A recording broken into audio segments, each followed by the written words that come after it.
So what can you do as an individual? Well, we can't change everyone's way of thinking. And sometimes the most biased against boomers hiring managers are actually baby boomers themselves.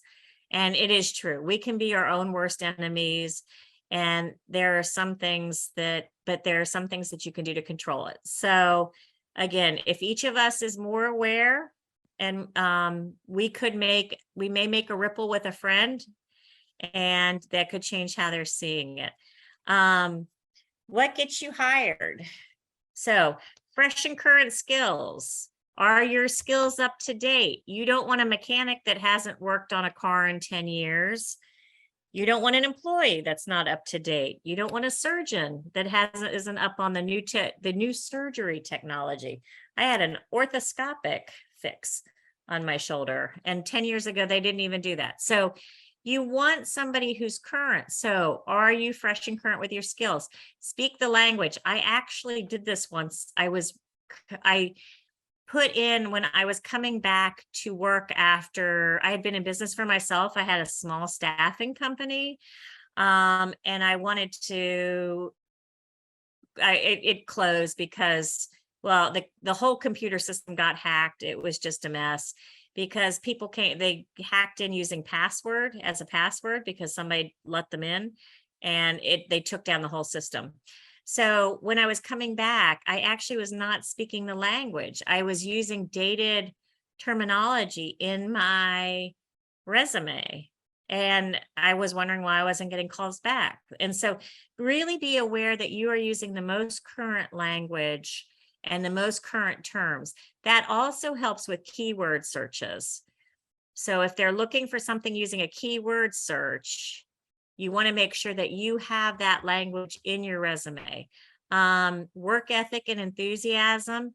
This is as true when you're 20 as when you're 40 as when you're 60. People want to work with people who want to work. And they want you to be enthusiastic and excited. And, so people need people who show up. Be proactive about seeking feedback on your performance from managers. This is, I do, like I said, I have my master's in human resource development, and we did a lot of work on evaluations, and I actually seek out evaluations, and I will go in and ask for one-on-ones and get information. As you're job searching, you will also want to do this. Go to if you have not gone back and asked a former boss, supervisor, coworker what your strengths are and what they feel your challenges are, you are missing an opportunity. You should be calling them and asking them for feedback.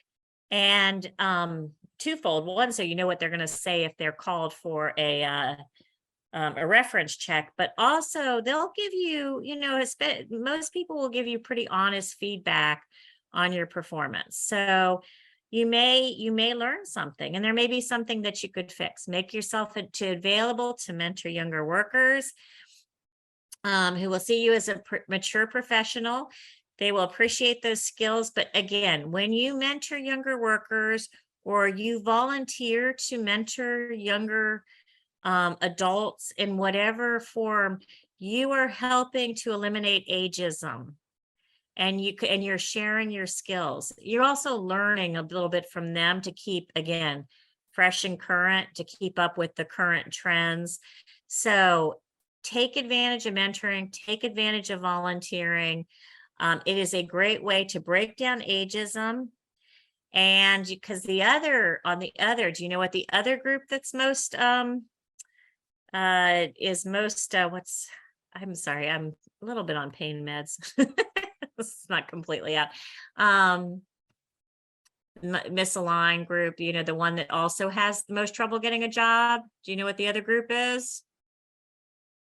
The youngers, those kids in high school and college. Nobody wants to hire them.